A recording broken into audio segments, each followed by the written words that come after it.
Long ago in the land of Israel there lived a man named Jonah. Jonah was a prophet, someone chosen by God to deliver his messages. One day, Jonah heard a divine call. God said to him, "Go to the great city of Nineveh and preach against it, because its wickedness has come up before me." Nineveh, that's the enemy of my people.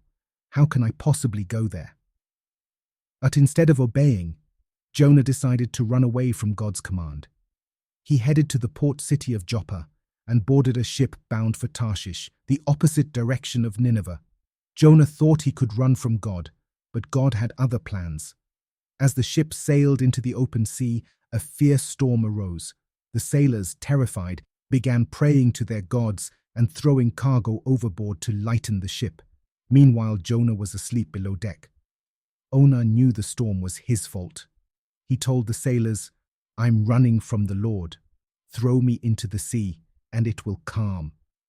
As Jonah sank, he thought his life was over. But God had prepared a great fish to swallow him. Jonah was alive, inside the belly of the fish. For 3 days and 3 nights, Jonah stayed inside the fish, reflecting on his choices. God heard Jonah's prayer and commanded the fish to spit him out onto dry land.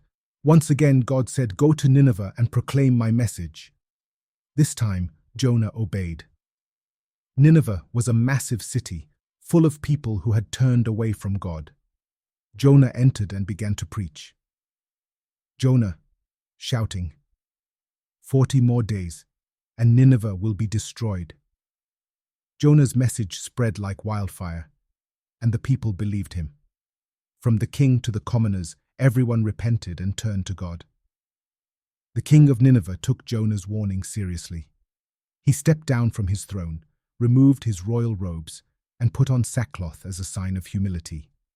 The king, "Let everyone call urgently on God. Let us give up our evil ways. Who knows? God may yet relent." Their sincere repentance touched God's heart, and he spared the city. You'd think Jonah would be happy, but he wasn't. He was angry that God showed mercy to Nineveh. Jonah says, "I knew you would forgive them. That's why I ran away." Jonah struggled to understand God's compassion. As Jonah sulked, God provided a leafy plant to give him shade. Jonah was grateful for the plant. But the next day, God sent a worm to chew the plant, and it withered. Then God sent a scorching wind. Jonah says, "I'm so angry I could die." God said, "You're upset about a plant, but shouldn't I care about a city full of people?" Jonah realized that God's ways were higher than his own. Though he didn't fully understand, he learned about God's boundless mercy. Jonah's story teaches us about obedience, repentance, and God's mercy. It reminds us that no one is beyond saving, and that we can always turn back to God. Jonah's story still speaks to us today. Have you ever run from a challenge or struggled to forgive? Remember, God's grace is always there to guide us. Jonah's journey was one of growth and understanding. As we navigate our own lives, let's strive to embrace God's mercy and share it with others. Thank you for joining us on this journey. Until next time, stay curious, stay compassionate, and keep seeking truth.